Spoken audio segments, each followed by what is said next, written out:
नमस्कार दोस्तों, आपके अपने चैनल हमारे संस्कार में आपका बहुत बहुत स्वागत है। हरे कृष्ण गोविंद हरे मुरारी, हे नाथ नारायण वासुदेवा। हरे कृष्ण गोविंद हरे मुरारी, हे नाथ नारायण वासुदेवा। ओम नमो भगवते वासुदेवाय नमः।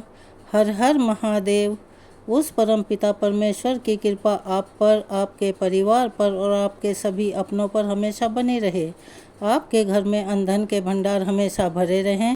पुरुषार्थ करने वाले व्यक्ति देवताओं और स्वर्ग से भी उच्च स्थान प्राप्त कर लेते हैं। अर्थात जो व्यक्ति शक्तिशाली होते हुए भी अपने से कमज़ोर और दीनहीन व्यक्तियों को क्षमा कर देता है, या जिसके पास अपने खाने पीने रहने के लिए कुछ ना हो लेकिन उसकी फिर भी भाव ऐसे रहते हैं कि जिसे वो दुखी देखता है उनकी सभी ज़रूरतों को पूरा कर सके, अर्थात उन्हें धन से मदद कर सके या अन्न का दान कर सके, तो ऐसे व्यक्तियों को हमेशा पुरुषार्थी कहा जाता है। चलिए अब शुरू करते हैं आज की कथा। श्री ब्रह्मा जी कहते हैं, इसके बाद सुपर्णा संगम तथा कादवा संगम नामक के तीर्थ हैं, जहाँ भगवान महेश्वर गंगा के तट पर स्थित हैं। वहीं अग्निकुंड, रुद्रकुंड, विष्णुकुंड, सूर्यकुंड, सोमकुंड, ब्रह्मकुंड, कुमार कुंड तथा वरुण कुंड भी हैं। उस स्थान पर अप्सरा नाम की नदी गौतमी गंगा में मिली है। उस तीर्थ के स्मरण मात्र से ही मनुष्य धन्य हो जाता है।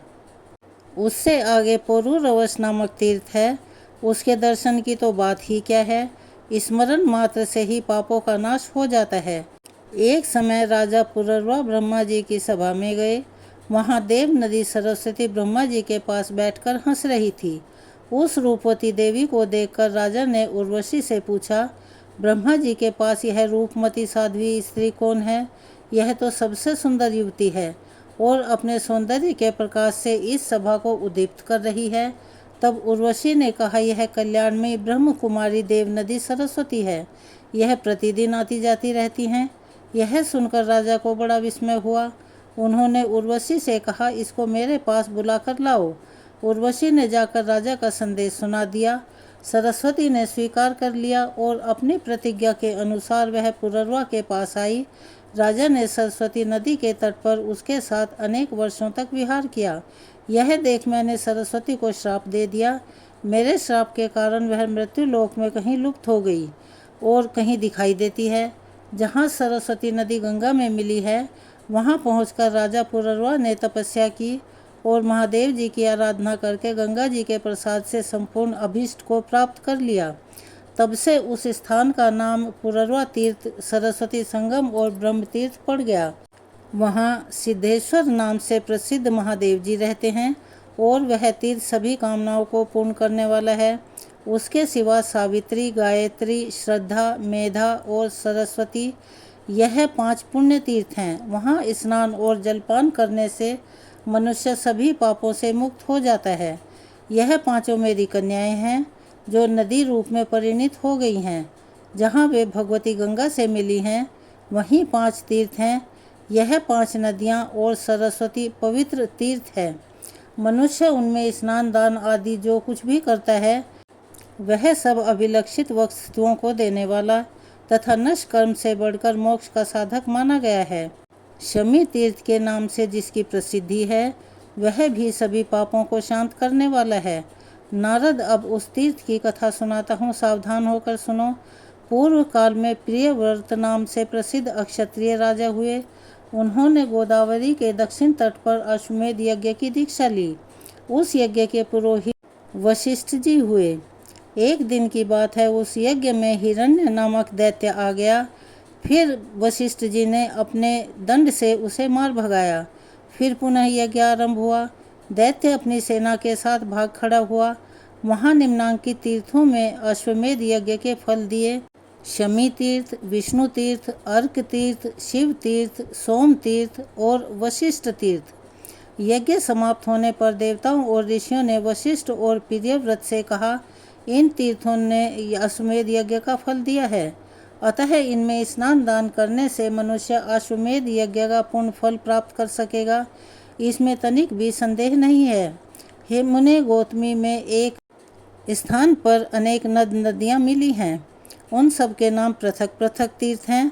उन तीर्थों के नाम यह हैं: सोम तीर्थ, गंधर्व तीर्थ, देव तीर्थ, पूर्णा तीर्थ, शाल तीर्थ, श्रीपुणा संगम, स्वागता संगम, कुसुमा संगम, पुष्टि संगम, कर्णिका संगम, वैष्णवी संगम, कृष्णा संगम, वासवी संगम, शिव, शर्मा, शिखी, कुसुम्बिका, उपरा, क्षतिजा, देवज, अज, वृद्धसुर और भद्र आदि यह तथा और भी बहुत से नद नदीगण गौतमी में मिले हैं। पृथ्वी पर जितने तीर्थ हैं वे सभी गिरि पर गए थे। वे ही क्रमशः गंगा में आ मिले। कोई नदी के रूप में था और कोई नद के रूप में, किसी का रूप सरोवर के आकार में था और किसी का स्तोत्र के आकार में। वे ही सब तीर्थ पृथक पृथक विख्यात हुए। उन सब में किया हुआ स्नान, जप, होम, पितृ तर्पण आदि कर्म समस्त कामनाओं की पूर्ति करने वाला और मुक्तिदायी माना गया है। जो इनके नामों का पाठ अथवा स्मरण करता है वह सब पापों से मुक्त होकर भगवान विष्णु के धाम में जाता है।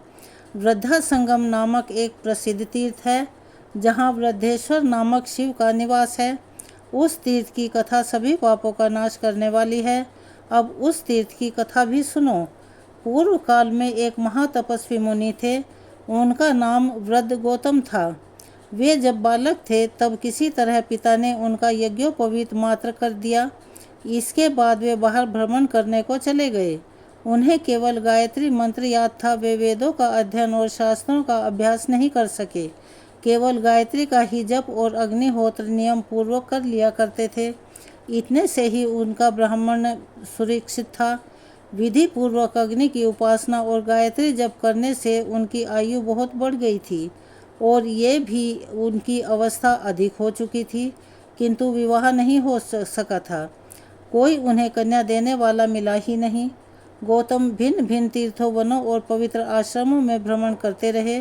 घूमते घूमते शीतगिरी पर चले गए और वहीं रहने लगे। वहाँ उन्होंने एक रमणीय गुफा देखी जो लताओं और वृक्षों से घिरी हुई थी। उस गुफा में एक अत्यंत दुर्बल वृद्धा तपस्विनी रहती थी। उसके सभी अंग शिथिल हो गए थे। वह वीतराग ब्रह्मचारिणी थी और एकांत में रहा करती थी। उसे देख मुनि श्रेष्ठ गौतम नमस्कार करने के लिए खड़े हो गए। जब वृद्धा ने कहा, आप मेरे गुरु हो, अतः मुझे प्रणाम मत कीजिए। जिसे गुरु नमस्कार करता है उसकी आयु, विद्या, धन, कीर्ति, धर्म और स्वर्ग आदि सब नष्ट हो जाते हैं। यह सुनकर गौतम बड़े आश्चर्य में पड़े। वे हाथ जोड़कर बोले, तुम वृद्ध तपस्विनी हो, गुणों में भी मुझसे बड़ी हो और मैं तुमसे बहुत कम पढ़ा लिखा और अवस्था में भी छोटा हूँ। फिर मैं भला तुम्हारा गुरु कैसे हो सकता हूँ? तब उस वृद्धा ने कहा, अष्टचेषण के प्रिय पुत्र ऋतध्वज थे। वे बड़े ही गुणवान, बुद्धिमान, शूरवीर तथा क्षत्रिय धर्म में तत्पर रहने वाले थे। एक दिन वे शिकार खेलने के लिए वन में आए और इसी गुफा में आकर विश्राम करने लगे। यहाँ उन पर एक सुंदरी अप्सरा की दृष्टि पड़ी। उसका नाम सुश्यामा था। वह गंधर्व राज की कन्या थी। राजा ने भी उसे देखा। दोनों के मन ही मन में एक दूसरे से मिलने की इच्छा हुई। ऋतुध्वज ने सुश्यामा के साथ विहार किया। भोग इच्छा निवृत्त होने पर राजा उसकी अनुमति लेकर अपने घर चले गए। फिर सुश्यामा के गर्भ से मेरा जन्म हुआ। तब माता यहाँ से जाने लगी। वह बोली, कल्याणी, जो पुरुष इस गुफा में पहले आ जाए वही तुम्हारा पति होगा। तब से आज तक तुम ही केवल यहाँ आए हो, दूसरा कोई भी पुरुष यहाँ नहीं आया। ब्राह्मण और किसी ने मेरा वर्णन नहीं किया। ना मेरी माता है, ना पिता। मैं आप ही अपनी मालिक हूँ। अब तक ब्रह्मचर्य व्रत में रही, अब पुरुष की इच्छा रखती हूँ। आप मुझे स्वीकार कर लीजिए। गौतम बोले, भद्रे, मेरी अवस्था तो अभी 1000 वर्ष की ही है और तुम तो 90,000 वर्ष की हो गई हो। मैं बालक और तुम वृद्ध, यह संबंध योग्य नहीं जान पड़ता। वृद्धा कहने लगी, पूर्व काल में आप ही मेरे पति नियत कर दिए गए हैं। अब दूसरा कोई भी मेरा पति नहीं हो सकता और विधाता ने आपको मुझे दिया है, अतः अब आप मुझे स्वीकार मत कीजिए। मुझ में कोई दोष नहीं है और मैं आप में भक्ति रखती हूँ। तब भी यदि आप मुझे ग्रहण नहीं करना चाहते तो आपके देखते ही देखते मैं अपने प्राण त्याग दूंगी। यदि अभीष्ट वस्तु की प्राप्ति न हो तो प्राणियों के लिए मर जाना ही अच्छा है। प्रेमी जन के परित्याग से जो पातक लगता है उसका कोई अंत नहीं। वृद्धा की बात सुनकर गौतम कहने लगे, मुझ में न तपस्या है न विद्या, मैं कुरूप और निर्धन हूँ, अतः तुम्हारे लिए योग्य वर भी नहीं हो सकता। पहले सुंदर रूप और उत्तम विद्या की प्राप्ति करके मुझे फिर तुम्हारी बात माननी चाहिए। वृद्धा ने कहा, ब्राह्मण, मैंने अपनी तपस्या से सरस्वती देवी को संतुष्ट किया है, साथ ही रूप देने वाले अग्नि भी मुझ पर प्रसन्न हैं, अतः वागीश्वरी देवी आपको विद्या देवी और रूपमान अग्निदेव रूप प्रदान करेंगे। ऐसा कहकर वृद्धा ने सरस्वती और अग्नि की प्रार्थना की। गौतम को विद्वान और स्वरूपवान बना दिया। तब उन्होंने बड़ी प्रसन्नता के साथ वृद्धा को अपनी पत्नी बनाया और कितने ही वर्षों तक उसके साथ विहार किया। एक दिन वशिष्ठ और वामदेव आदि महर्षि पुण्य तीर्थों में भ्रमण करते हुए उस गुफा में आए। गौतम और उनकी पत्नी ने वहां आए हुए ऋषि मुनियों का विधिवत स्वागत सत्कार किया। उनमें से कुछ लोगों ने गौतम का उपहास करते हुए पूछा, बूढ़ी माँ, यह तो बताओ, यह गौतम तुम्हारे पुत्र लगते हैं या पोते? कल्याणी, सच सच बताना। वृद्ध पुरुष के लिए युवती स्त्री विष के समान है और वृद्धा स्त्री के लिए युवा पुरुष अमृत के समान। प्रिय और अप्रिय का सहयोग हमने दीर्घ काल के पश्चात अगर कहीं देखा तो बस यहीं देखा है। गौतम और उसकी पत्नी दोनों ही इस परिहास को सुनकर मौन रह गए। आतिथ्य ग्रहण करके सभी महर्षि चले गए। अब उनके जाने के बाद उनकी बातों को याद करके वह दोनों दंपत्ति बड़े दुखी हुए। एक दिन स्त्री सहित गौतम ने मुनिवर अगस्त जी से पूछा, महर्षि, कौन सा देश या तीर्थ ऐसा है जहाँ जाने से कल्याण की प्राप्ति हो सकती है? तब मुनिवर अगस्त ने कहा, हे ब्राह्मण, मैंने मुनियों के मुख से सुना है, गोदावरी नदी के स्नान करने से सभी कामनाएं पूर्ण हो जाती हैं। अगस्त मुनि की यह बात सुनकर गौतम उस वृद्धा के साथ गौतमी तट पर गए और कठोर तपस्या करने लगे। उन्होंने भगवान शंकर और विष्णु का स्तवन किया तथा पत्नी के लिए गंगा जी को भी संतुष्ट किया। गौतम ऋषि बोले, हे शिव, जिनका हृदय व्यथित है, ऐसे पुरुषों के लिए संसार में पार्वती सहित आप ही शरण हैं।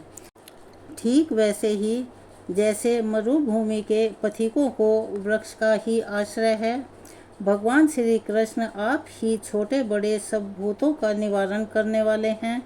जैसे सूखती हुई खेती को मेघ ही सींचकर हरा भरा कर सकते हैं, सुधामयी तरंगों से सुशोभित गौतमी, तुम बैकुंठ रूपी दुर्ग में पहुंचने के लिए सीढ़ी हो।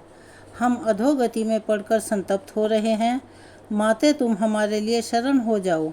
सबको शरण देने वाली गौतमी गंगा गौतम के स्तोत्र से प्रसन्न होकर बोली, ब्राह्मण, तुम मंत्र पढ़ते हुए मेरे जल से अपनी पत्नी का अभिषेक करो, इससे वह रूपवती हो जाएगी। इसके सभी अंग मनोहर होंगे, नेत्रों में भी सुंदरता आ जाएगी तथा यह सभी प्रकार के शुभ लक्षण से शोभा पाने लगेगी। गंगा जी के आदेश से दोनों ने ऐसा ही किया, अतः उनकी कृपा से दोनों पति पत्नी सुंदर रूप वाले हो गए। उनके अभिषेक का तो जल था, वह नदी रूप में परिणित हो गया। वृद्ध नाम से ही उस नदी की ख्याति हुई। गौतम ने जो शिवलिंग की स्थापना की वह भी वृद्धा के ही नाम से वृद्धेश्वर कहलाया। वहीं मुनि श्रेष्ठ गौतम ने वृद्धा के साथ पूर्ण आनंद भी प्राप्त किया। तब से उसका नाम वृद्धा संगम हो गया और वहाँ किया हुआ स्नान और दान सभी मनोरथ को सिद्ध करने वाला है। आषाढ़ मास महात्म्य की कथा आज यहीं तक। अब शुरू करते हैं अपनी पौराणिक कथा। पुलसत्य जी बोले, राजन, पूर्व समय में स्वयं भगवान ने जब रघुवंश में अवतार लिया था तब वहाँ भी श्री राम नाम से विख्यात हुए। तब उन्होंने लंका में जाकर रावण कुमारों और देवताओं का कार्य किया। इसके बाद वे वन में लौटकर पृथ्वी के राजे सिंहासन पर स्थित हुए। उस समय उनके दरबार में अगस्त आदि महात्मा ऋषि उपस्थित हुए। महर्षि अगस्त जी की आज्ञा से द्वारपाल ने तुरंत जाकर महाराज को ऋषियों के आने की सूचना दी। सूर्य के समान तेजस्वी महर्षियों को द्वार पर आया जान श्री राम जी ने द्वारपाल से कहा, तुम शीघ्र ही उन्हें भीतर ले आओ। श्री राम जी की आज्ञा से द्वारपाल ने उन मुनियों को सुखपूर्वक महल के भीतर पहुंचा दिया। उन्हें आया देख रघुनाथ जी हाथ जोड़कर खड़े हो गए।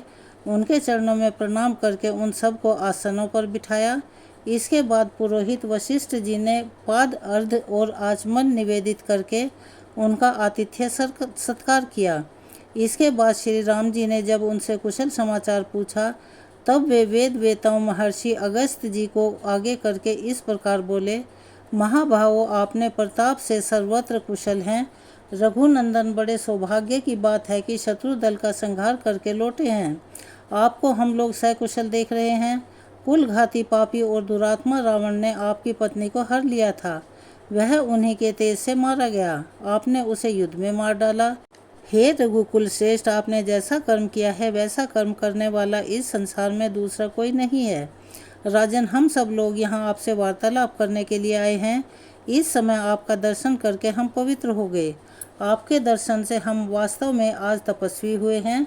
आपने सबसे शत्रुता रखने वाले रावण का वध करके हमारे आंसू पोंछे हैं और सब लोगों को अभयदान दिया है। हमने आपका दर्शन और आपके साथ संभाषण कर लिया। अब हम लोग अपने अपने आश्रम को जाएंगे। रघुनंदन, आप भविष्य में कभी हमारे आश्रम पर भी आइएगा। कुलसत्य जी कहते हैं, भीष्म ऐसा कहकर वे मुनि उसी समय अंतर्ध्यान हो गए। उनके चले जाने पर धर्मात्मा में श्रेष्ठ श्री राम जी ने सोचा, अहो मुनि अगस्त्य ने मेरे सामने जो यह प्रस्ताव रखा है कि रघुनंदन फिर कभी मेरे आश्रम पर भी आना, तब अवश्य ही मुझे महर्षि अगस्त्य के यहाँ जाना चाहिए और देवताओं की कोई गुप्त बात हो तो उसे सुनना चाहिए, या फिर यदि वे कोई दूसरा काम बताएं तो उसे भी करना चाहिए। ऐसा विचार कर महात्मा रघुनाथ जी पुनः प्रजापालन में लग गए। एक दिन एक बूढ़ा ब्राह्मण जो उसी प्रांत का रहने वाला था, अपने मरे हुए पुत्र को लेकर राजद्वार पर आया और इस प्रकार कहने लगा कि बेटा, मैंने पूर्व जन्म में ऐसा कौन सा पाप किया है जिससे तुझ इकलौते पुत्र को आज मैं मौत के मुंह में पड़ा हुआ देख रहा हूँ। निश्चय ही यह महाराज श्री राम जी का ही दोष है, जिसके कारण तेरी मृत्यु इतनी जल्दी आ गई है। रघुनंदन, अब मैं भी अपनी पत्नी सहित प्राण त्याग दूंगा और फिर आपको बाल हत्या, ब्रह्म हत्या, स्त्री हत्या, यह तीनों पाप लगेंगे। रघुनाथ जी उस ब्राह्मण की दुख और शोक से भरी सारी बातें सुनी। फिर उसे चुप कराकर महर्षि वशिष्ठ जी से पूछा, गुरुदेव, ऐसी अवस्था में इस अवसर पर मुझे अब क्या करना चाहिए? इस ब्राह्मण की कही हुई बात सुनकर मैं किस प्रकार अपने दोष का मार्जन करूं, प्रायश्चित करूं, कैसे इस बालक को जीवन दान दूं? इतने में ही देव ऋषि नारद वहां आ पहुंचे। वे वशिष्ठ मुनि के सामने खड़े होकर अन्य ऋषियों के पास महाराज श्री राम से बोले, रघुनंदन, इस बालक को जिस प्रकार अकाल मृत्यु हुई है उसका कारण मैं बताता हूँ। सुनिए, पहले सतयुग में सब और ब्राह्मणों की ही प्रधानता थी। कोई ब्राह्मण उत्तर पुरुष तपस्वी नहीं होता था। उस समय सभी अकाल मृत्यु से रहित और चिरंजीवी होते थे। फिर त्रेता युग आने पर ब्राह्मण और क्षत्रिय दोनों की प्रधानता हो गई। दोनों ही तप में प्रवृत्त हो जाते हैं। द्वापर में वैश्य में भी तपस्या का प्रचार हो जाता है। इन तीनों युगों के धर्म की विशेषता है। इन तीनों युगों में शूद्र जाति का मनुष्य तपस्या नहीं कर सकता। केवल कलयुग में शूद्र जाति को भी तपस्या का अधिकार होगा। राजन, इस समय आपके राज्य की सीमा पर एक खोटी बुद्धि वाला शूद्र अत्यंत कठोर तपस्या कर रहा है। उसी के शास्त्र विरुद्ध आचरण के प्रभाव से इस बालक की मृत्यु हुई है। राजा के राज्य या नगर में जो कोई भी अधर्म अथवा अनुचित कर्म करता है, उसके पाप का चतुर्थ अंश राजा के हिस्से में आ जाता है। इसीलिए पुरुष श्रेष्ठ, आप अपने राज्य में घूमिए और जहाँ कहीं भी पाप होता दिखाई दे उसे यथासंभव रोकने का प्रयास करें। ऐसा करने से धर्म बल और आयु में वृद्धि होगी, साथ ही यह बालक भी जी उठेगा। नारद जी के इस प्रकार कहने पर श्री रघुनाथ जी को बड़ा आश्चर्य हुआ और फिर वे अत्यंत प्रसन्न होकर लक्ष्मण के बोले, सौम्य जाकर उस श्रेष्ठ ब्राह्मण को सांत्वना दो और उस बालक के शरीर को तेल से भरी नाव में रखवा दो। जिस प्रकार भी उस निरपराध बालक के शरीर की रक्षा हो सके वो उपाय करो। उत्तम लक्षणों से युक्त सुमित्रा कुमार लक्ष्मण को इस प्रकार आदेश देकर भगवान श्री राम ने पुष्पक विमान का स्मरण किया। रघुनाथ जी का वह अभिप्राय जानकर इच्छा अनुसार चलने वाला वह स्वर्ण भूषित विमान एक ही मुहूर्त में उनके पास आ पहुंचा और हाथ जोड़कर बोला, महाराज, आप आज्ञा करें कि दास आपकी सेवा में उपस्थित है। पुष्पक की सुंदर अति सुंदर वाक्य सुनकर महाराज श्री राम महर्षि वशिष्ठ को प्रणाम करके उस विमान पर आरूढ़ हुए और धनुष और भाता और चमचमाता हुआ खटक लेकर तथा लक्ष्मण और भरत को नगर का भार सौंपकर दक्षिण दिशा की ओर चल दिए। दंडकारण्य वन के पास पहुंचकर एक पर्वत के दक्षिण किनारे पर बहुत बड़ा तालाब था। रघुनाथ जी ने देखा उस सरोवर के तट पर एक तपस्वी नीचे मुंह किए लटक रहा है और बड़ी कठोर तपस्या कर रहा है। भगवान श्री राम उस तपस्वी के पास जाकर बोले, तापस मैं दशरथ जी का पुत्र श्री राम हूँ और कौतूहलवश आपसे एक प्रश्न पूछता हूँ। मैं यह जानना चाहता हूँ कि आप किस लिए तपस्या करते हो। ठीक ठीक बताओ, तुम ब्राह्मण हो या दुर्ज अक्षत्रिय, तीसरे वर्ण में उत्पन्न वैश्य हो या शूद्र। तपस्या सत्य स्वरूप है और नित्य है। उसका उद्देश्य है स्वर्ग आदि उत्तम लोकों की प्राप्ति। तब सात्विक, राजसी और तामसी 3 प्रकार का होता है। ब्रह्मा जी ने जगत के उपकार के लिए तपस्या की सृष्टि की है, इसीलिए परोपकार के उद्देश्य से किया हुआ तप सात्विक होता है। अक्षत्रियों चित्त तेज की प्राप्ति के लिए किया जाता है। भयंकर तप राजसी कहलाता है और दूसरों का नाश करने के लिए अपने शरीर को अस्वाभाविक रूप से कष्ट देते हुए जो तपस्या की जाती है वह असुरी अथवा तामसी कही जाती है। तुम्हारा भाव तो आसुरी जान पड़ता है और मुझे ऐसा लगता है कि तुम द्विज नहीं हो। अनायास ही महान कर्म करने वाले श्री रघुनाथ जी के ऐसे वचन सुनकर नीचे मस्तक करके लटका हुआ शूद्र उसी अवस्था में लटके लटके ही बोला, राजन आपका स्वागत है। रघुनंदन, चिरकाल के बाद मुझे आपका दर्शन हुआ है। मैं आपके पुत्र के समान हूँ। आप मेरे लिए पिता समान हैं, क्योंकि राजा तो सभी का पिता होता है। महाराज, आप हमारे पूजनीय हैं। हम आपके राज्य में तपस्या करते हैं, उसमें आपका भी भाग है। विधाता ने पहले ही ऐसी व्यवस्था कर दी है। राजन, आप धन्य हैं जिनके राज्य में तपस्वी लोग इस प्रकार सिद्धि की इच्छा रखते हैं। मैं शूद्र योनि में उत्पन्न हुआ हूँ और कठोर तपस्या में लगा हुआ हूँ। पृथ्वीनाथ, मैं झूठ नहीं बोलता, क्योंकि मुझे देवलोक प्राप्त करने की इच्छा है। मेरा नाम शंबूक है। वो इस प्रकार की बातें कर ही रहा था कि श्री रघुनाथ जी ने म्यान से चमचमाती हुई तलवार निकाली और उसका मस्तक धड़ से अलग कर दिया। उस शूद्र के मारे जाने पर इंद्र और अग्नि आदि देवता साधु साधु कहकर बार बार श्री रामचंद्र जी की प्रशंसा करने लगे। आकाश से श्री राम जी के ऊपर वायु देवता के छोड़े हुए दिव्य फूलों की सुगंध भरी वर्षा होने लगी। जिस क्षण यह शूद्र मारा गया, ठीक उसी समय वह बालक जी उठा। कुलसत्य जी कहते हैं, इसके बाद देवता लोग अपने बहुत से विमानों के साथ वहां से चल दिए। श्री राम जी ने भी शीघ्र ही महर्षि अगस्त के तपोवन की ओर प्रस्थान किया। फिर श्री रघुनाथ जी पुष्पक विमान से उतरे और मुनि श्रेष्ठ अगस्त जी को प्रणाम करने के लिए उनके पास गए। श्री राम बोले, मुनि श्रेष्ठ, मैं दशरथ का पुत्र श्री राम आपको प्रणाम करने के लिए आपकी सेवा में उपस्थित हुआ हूँ। आप अपनी स्वामी दृष्टि से मेरी ओर देखिए। इतना कहकर उन्होंने बारंबार मुनि के चरणों में प्रणाम किया और कहा, भगवान, मैं शंबूक नामक शूद्र का वध करके आपके दर्शन की इच्छा से यहाँ आया हूँ। कहिए, आपके शिष्य कुशल से हैं? इस वन में कोई उपद्रव तो नहीं है? अगस्त जी बोले, रघु श्रेष्ठ, आपका स्वागत है। जगत व सनातन परमेश्वर, आपके दर्शन से आज मैं इन मुनियों सहित पवित्र हो गया। आपके लिए यह अर्घ्य प्रस्तुत है, इसे स्वीकार करें। आप अपने अनेकों उत्तम गुणों के कारण सदा सबके सम्मान के पात्र हैं। मेरे हृदय में तो आप सदा ही विराजमान रहते हैं, अतः मेरे परम पूज्य हैं। आपने अपने धर्म से ब्राह्मण के मरे हुए बालक को जिला दिया। भगवान, आज रात को आप यहाँ मेरे पास ही रहिए। महामते, कल सवेरे आप पुष्पक विमान से अयोध्या को लौट जाइएगा। सौम्य, यह आभूषण विश्वकर्मा का बनाया हुआ है। यह दिव्य आभार है और अपने दिव्य रूप और तेज से जगमगा रहा है। राजन, आप इसे स्वीकार करके मेरा प्रिय कीजिए, क्योंकि प्राप्त हुई वस्तु का पुनः दान कर देने से महान फल की प्राप्ति बताई गई है। श्री राम ने कहा, ब्राह्मण, आपका दिया हुआ दान लेना तो मेरे लिए बहुत निंदा की बात होगी। अक्षत्रिय जानबूझकर ब्राह्मण का दिया हुआ दान कैसे ले सकता है? यह बात आप ही मुझे बताइए। किसी आपत्ति के कारण मुझे कष्ट हो, ऐसी बात भी नहीं है। फिर दान कैसे लूँ? इसे लेकर मुझे केवल दोष का भागी होना पड़ेगा, इसमें बिल्कुल भी संदेह नहीं। तब अगस्त जी बोले, श्री राम, प्राचीन सतयुग में जब अधिकांश मनुष्य ब्राह्मण ही थे, तब समस्त प्रजा राजा से हीन थी। एक दिन सारी प्रजा पुराण पुरुष ब्रह्मा जी के पास राजा को प्राप्त करने की इच्छा से गई और कहने लगी, लोकेश्वर, जैसे देवताओं के राजा देवाधिदेव इंद्र हैं, उसी प्रकार हमारे कल्याण के लिए भी इस समय एक ऐसा राजा नियत कीजिए जिसे पूजा और भेंट देकर सब लोग पृथ्वी का उपभोग कर सकें। तब देवताओं में श्रेष्ठ ब्रह्मा जी ने इंद्र सहित समस्त लोकपालों को बुलाकर कहा कि तुम सब लोग अपने अपने तेज का अंश यहाँ एकत्रित करो। तब सभी लोकपालों ने मिलकर 4 भाग दिए। वह भाग अक्षय था। उससे अक्षय राजा की उत्पत्ति हुई। लोकपालों के उस अंश को ब्रह्मा जी ने मनुष्यों के लिए एकत्रित किया। उसी से राजा का प्रादुर्भाव हुआ, जो प्रजाओं के हित में साधन में कुशल होता है। इंद्र के भाग से राजा सब पर अपना आदेश चलाता है। वरुण के अंश से समस्त देहधारियों का पोषण करता है। कुबेर के अंश से वह याचकों को धन देता है। और राजा में जो यमराज जी का अंश है, उसके द्वारा वह अपनी प्रजा को दंड देता है। रघुश्रेष्ठ, उसी इंद्र के भाग से आप भी मनुष्यों के राजा हुए हैं। इसीलिए प्रभु, मेरा उद्धार करने के लिए यह आभूषण ग्रहण कीजिए।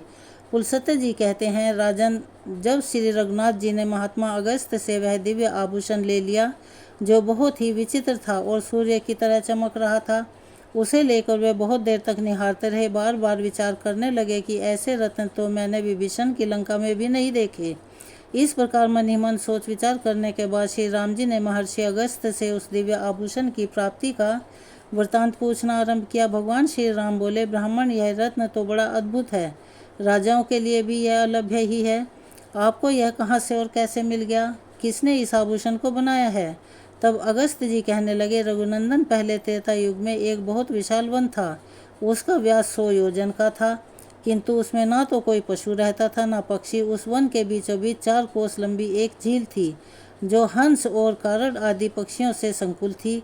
वहाँ मैंने एक बड़े आश्चर्य की बात देखी थी कि सरोवर के पास ही एक बहुत बड़ा आश्रम था, जो बहुत पुराना होने पर भी अत्यंत पवित्र दिखाई देता था, किंतु उसमें कोई तपस्वी नहीं था और ना ही कोई और जीव थे। मैंने उस आश्रम में रहकर ग्रीष्म काल की एक रात बिताई। सवेरे उठकर जब तालाब की ओर चला तो देखा रास्ते में एक बहुत बड़ा मुर्दा दिख पड़ा, जिसका शरीर अत्यंत हष्टपुष्ट था। मालूम होता था कि वह किसी तरुण पुरुष का है। उसे देखकर मैं सोचने लगा, यह कौन है, इसकी मृत्यु कैसे हो गई और इस महान वन में आया कैसे था। इन सारी बातों का मुझे अवश्य ही पता लगाना चाहिए। मैं खड़ा खड़ा यही सोच रहा था कि इतने में ही आकाश से एक दिव्य और अद्भुत विमान उतरता हुआ दिखाई दिया। वह परम सुंदर और मन के समान वैशाली था। एक ही क्षण में विमान सरोवर के निकट आ पहुंचा। मैंने देखा, उस विमान से एक दिव्य मनुष्य उतरा और सरोवर में स्नान कर उस मुर्दे का मांस खाने लगा। उस मोटे ताजे मुर्दे का भरपेट मांस खाकर वह फिर उस सरोवर में उतरा और उसकी शोभा को निहार कर फिर जल्दी ही स्वर्ग की ओर जाने लगा। उस शोभा संपन्न देवों के समान पुरुष को ऊपर जाते हुए देखकर मैं कहने लगा कि स्वर्ग लोक के निवासी महाभाग्य, कैसी अवस्था है। तुम कौन हो? देखने में तो तुम देवता के समान लगते हो, किंतु तुम्हारा भोजन तो बहुत ही घृणीय है, सौम्य है। ऐसा भोजन क्यों करते हो और कहाँ रहते हो? रघुनंदन, मेरी बात सुनकर उस स्वर्गवासी पुरुष ने हाथ जोड़कर कहा, विप्रवर, मेरा जैसा वृतांत है उसे आप सुनिए। पूर्व काल की बात है। विदर्भ देश में मेरे महायशस्वी पिता राज्य करते थे। वे वसुदेव के नाम से त्रिलोकी में विख्यात और परम धार्मिक थे। उनकी 2 पत्नियां थीं। उन दोनों से एक एक करके 2 पुत्र हुए। मैं उनका ज्येष्ठ पुत्र था और लोग मुझे श्वेत कहते थे। मेरे छोटे भाई का नाम सूरत था। पिताजी की मृत्यु के बाद पूर्ववासियों ने विदर्भ देश के राज्य पर मेरा अभिषेक कर दिया, मुझे राजा बना दिया। फिर मैं वहाँ पूरी सावधानी के साथ राज्य का संचालन करने लगा। इस प्रकार राज्य और प्रजा का पालन करते करते मुझे कई हजार वर्ष बीत गए। एक दिन किसी निमित्त को लेकर मुझे प्रबल वैराग्य हो गया और मैं मृत्यु पर्यंत तपस्या का निश्चय करके इस तपोवन में चला आया। राज्य पर मैंने अपने छोटे भाई महारथी शरद का अभिषेक कर दिया। फिर इस सरोवर पर आकर मैंने अत्यंत कठोर तपस्या आरंभ की। उसके प्रभाव से मुझे भुवन में सर्वश्रेष्ठ कल्याण में ब्रह्मलोक की प्राप्ति हुई, किंतु वहां पहुंचने पर मुझे भूख और प्यास अधिक सताने लगी। मेरी इंद्रियां तिलमिला उठी। मैंने त्रिलोकी के सर्वश्रेष्ठ देवता ब्रह्मा जी से पूछा कि भगवान, यह लोक तो भूख और प्यास से रहित सुना जाता है, यह मुझे किस कर्म के फल के प्राप्त हुआ है कि भूख और प्यास यहाँ भी मेरा पीछा नहीं छोड़ती। देव, जल्दी बताइए, मेरा आहार क्या है? महामुनि, इस पर ब्रह्मा जी ने बहुत देर तक सोचने के बाद कहा, तात, पृथ्वी पर कुछ दान किए बिना ही यहाँ कोई वस्तु खाने को नहीं मिलती। तुमने उस जन्म में भिखारी को कभी भीख तक नहीं दी। जब तुम राजभवन में रहकर राज्य करते थे, उस समय भूल से या मोहवश तुम्हारे द्वारा किसी अतिथि को भोजन नहीं मिला है, इसीलिए यहाँ रहते हुए भी तुम्हें भूख और प्यास का कष्ट भोगना पड़ रहा है। राजन, तरह तरह के आहार से जिसको तुमने भली भांति पुष्ट किया था, वह तुम्हारा उत्तम शरीर यहाँ पड़ा हुआ है। अब उसी का मांस खाओ और उसी से तुम्हारी तृप्ति होगी। ब्रह्मा जी के ऐसा कहने पर मैंने उनसे पुनः निवेदन किया कि प्रभु, अपने शरीर का भक्षण कर लेने पर भी मेरे लिए कोई दूसरा आहार नहीं रह जाता जिससे इस शरीर की भूख मिट सके और जो कभी चुकने वाला ना हो। ऐसा कोई भोजन मुझे देने की कृपया कीजिए। तब ब्रह्मा जी ने कहा, तुम्हारा शरीर ही अक्षय बना दिया गया है, उसे प्रतिदिन खाकर तुम तृप्ति का अनुभव करते रहोगे। इस प्रकार अपने ही शरीर का मांस खाते खाते जब तुम्हारे 100 वर्ष पूरे हो जाएंगे, उस समय तुम्हारे विशाल और दुर्गम तपोवन में महर्षि अगस्त पधारेंगे। उनके आने पर तुम इस संकट से छूट जाओगे। राजऋषि वे इंद्र सहित संपूर्ण देवताओं और असुरों का भी उद्धार करने में समर्थ हैं। फिर तुम्हारे इस घृणित आहार को छुड़ाना उनके लिए कौन सी बड़ी बात है। भगवान ब्रह्मा जी के ऐसे कथन सुनकर मैं अपने शरीर के मांस का घृणित भोजन करने लगा। विप्रवर, ये कभी नष्ट नहीं होता और इससे मेरी पूरी तरह तृप्ति भी हो जाती है। मेरा पेट भी भर जाता है। ना जाने कब वे मुनि इस वन में आकर मुझे दर्शन देंगे। यही सोचते हुए मुझे 100 वर्ष पूरे हो गए हैं। ब्राह्मण, अब अगस्त मुनि ही मेरे सहायक होंगे, यह बिल्कुल निश्चित बात है। राजा श्वेत का यह कथन सुनकर और उनके इस घृणित आहार पर नजर डालकर मैंने कहा, अच्छा, तो तुम्हारे सौभाग्य से मैं आ गया। अब निसंदेह तुम्हारा मैं उद्धार करूँगा। तब वे मुझे पहचान कर दंड की तरह मेरे सामने पृथ्वी पर पड़ गए। यह देखकर मैंने उन्हें उठा लिया और कहा, बताओ मैं तुम्हारा कौन सा उपकार करूं। तब राजा बोले, इस घृणित भोजन से और जिस पाप के कारण यह मुझे प्राप्त हुआ है उससे मेरा आज आप उद्धार कर दीजिए, जिससे मुझे अक्षरलोक की प्राप्ति हो सके। ब्रह्म से अपने उद्धार के लिए मैं यह दिव्य आभूषण आपको भेंट करता हूँ, इसे लेकर आप मुझ पर कृपा कीजिए। रघुनंदन, उस स्वर्गवासी राजा की यह दुख भरी बातें सुनकर उसके उद्धार की दृष्टि से ही वह दान मैंने स्वीकार किया, लोभ व स्वीकार नहीं किया था। उस आभूषण को लेकर जैसे ही मैंने अपने हाथ पर रखा, उसी समय उसका वह मुर्दा शरीर अदृश्य हो गया। फिर मेरी आज्ञा लेकर वे राज ऋषि बड़ी प्रसन्नता के साथ विमान द्वारा ब्रह्मलोक को चले गए। इंद्र के समान तेजस्वी राज ऋषि श्वेत ने ही मुझे यह सुंदर आभूषण दिया था और इसे देकर वे पाप मुक्त हो गए थे। तो आज की कहानी को हम यहीं विराम देते हैं। इससे आगे का वृतांत अगली वीडियो में सुनेंगे। आपको यह कथा कैसी लगी, आप कमेंट्स बॉक्स में अपनी राय ज़रूर लिखिए। अगर आप हमारे चैनल पर नए हैं, अभी तक आपने चैनल को सब्सक्राइब नहीं किया है, तो प्लीज़ हमारे चैनल को सब्सक्राइब करें, वीडियो को लाइक करें, ज़्यादा से ज़्यादा शेयर करें और बेल आइकन को दबाना ना भूलें, ताकि हमारी आने वाली वीडियो की जानकारी नोटिफिकेशन के ज़रिए आपको मिल जाया करे। अपना सहयोग और प्यार हमें ऐसे ही प्रदान करते रहें। कमेंट्स बॉक्स में हर हर महादेव, ओम नमो भगवते वासुदेवाय नमः, हरे कृष्णा लिखना ना भूलें। धन्यवाद।